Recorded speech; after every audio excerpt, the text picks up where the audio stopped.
Hello once again, and welcome to part 11 of A Life Under God's Hand. And we are preparing for the great journey as a missionary to go into China. Before I begin this, I just want to read a couple of scriptures, if you don't mind. Jeremiah 10:23, because it says, "O Lord, I know that the ways of man is not in himself. It is not in man that walketh to direct his steps." Astonishing, hey? And then we get in Psalm 37, verse 23, "The steps of a good man are ordered by the Lord, and he delighteth in his way." And he has opened the way for me to go into China now. Now, God has to give us excitement. Wouldn't you agree? To do something, there must be some kind of real joy and a sense of adventure. And yet, when I think about China, look, I can't speak the language. I can hardly speak 2 words. What about the food, the rice? I hear it's very unclean. I hear hepatitis is rampant. Dear me. But I've also been told, as a positive, that there's a great hunger for the gospel. I'm talking about 1986. I've been almost told that if you just say the word Jesus, people will fall at your feet. Can you believe it?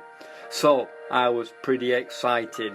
So off I flew to Hong Kong, and then by ship from Hong Kong to City X. Now, I don't want to mention any cities, towns or people in China because this is not right. So please bear with me on that.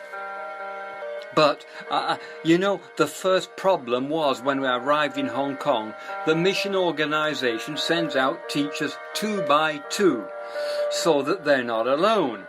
And when we arrived in this city and we were ready to take the journey to the next city, the teacher that I was to go with, been assigned, had been refused by the university, and therefore they cancelled my contract. Now, can you imagine the excitement and then the sudden despair? Have you ever been in that situation? Sudden despair. And they said you must wait 6 months now before they offer new contracts, which is at the end of the semester. But in that, I waited 1 week, 2 weeks, sitting in a hotel, and they were going to send me back to Canada. But I sensed God was saying to me, "Go. I've made the way for you. Go." In my spirit, go. But the leaders of the missionary were saying, no, you can't go. So eventually, I told the leaders what I felt the Spirit of God saying, and I must have been very convincing, because they said, "Okay, if you feel like that, we'll phone up the university and see whether they will let you go," even though I was 2 weeks late. And they said, "Yes, you can send him." Wonderful. Isn't that marvelous? After that, waiting and waiting and waiting. Now I've got a journey by bus. It's a long journey. It's a good day's journey. And the roads then were terrible. The traffic was slow. The passengers on buses vomited out of the window. I realized Chinese people were very poor at traveling. But I arrived at City Y in the evening and went to the university campus. It was magnificent. It was marvelous. Why would God send me to such a brilliant place like this? I was amazed. I arrived. I've never taught before. And I remember very clearly going in my first class.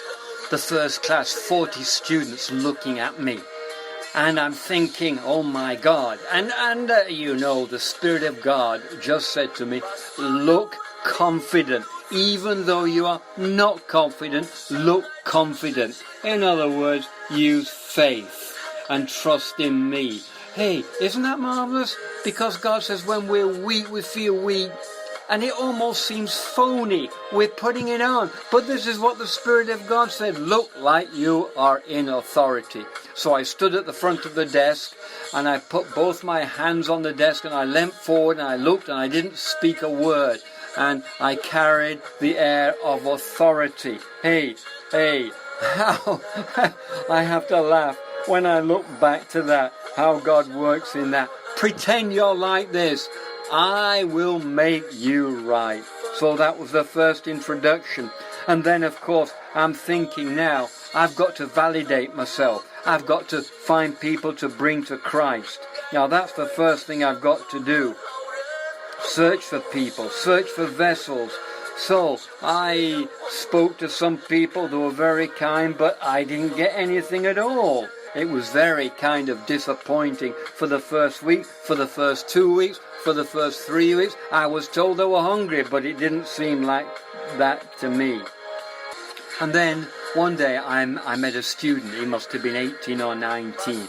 He was walking along. He knew me because a friend of his was my student.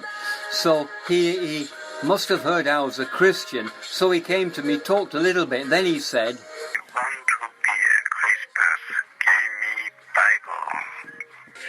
yeah, that's what he said.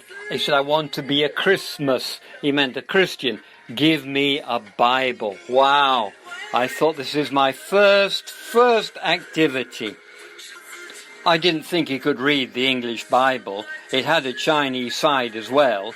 But, you know, I saw him 2 days later.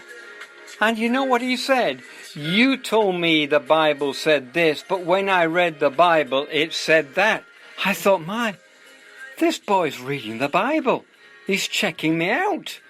Hey, God has surely done something to him.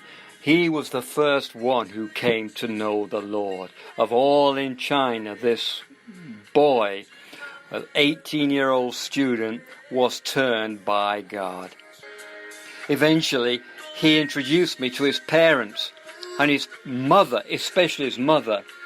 She was very angry with me. She didn't like me because he'd been a Qigong expert, martial arts, and he'd given it all up. And she saw me as bringing the foreign devil. I brought in a foreign god, and she did not like me one little bit. But after that, we got another student. He came, and then 2, and then 3, and then another one, and then 4, and then 5. And I'm thinking, God, what am I going to do with these people?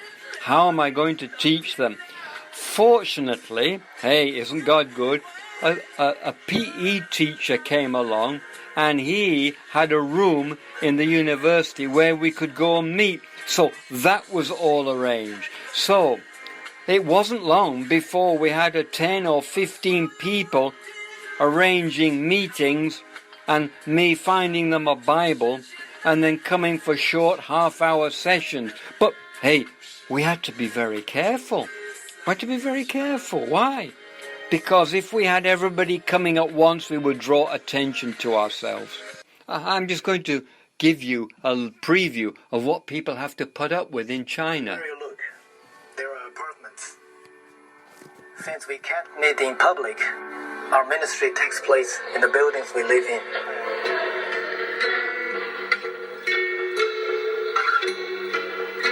Meanings, brothers and sisters in Christ gather together in homes. This is our church. There are apartments. Since we can't meet in public, our ministry takes place in the buildings we live in. You see, this is the problem I had with the authorities. I could not start arranging meetings at all. Probably in my room there were secret microphones monitoring everything a foreigner does. It was very dangerous for me. And then in the classroom, what they'll do, they'll put people in the classroom to monitor what I say to the students, so I can't talk about the Lord, otherwise I'll be in real big trouble, as I was later, but we'll hear about that another time. Yes, and actually, you know, I'm doing something illegal. I am not allowed to conduct meetings in China unless it's the government church. So it is illegal. So I am doing things against the law. So, hey, I have to be very careful. So we'll wait till part 11 for 12 for the ongoing story.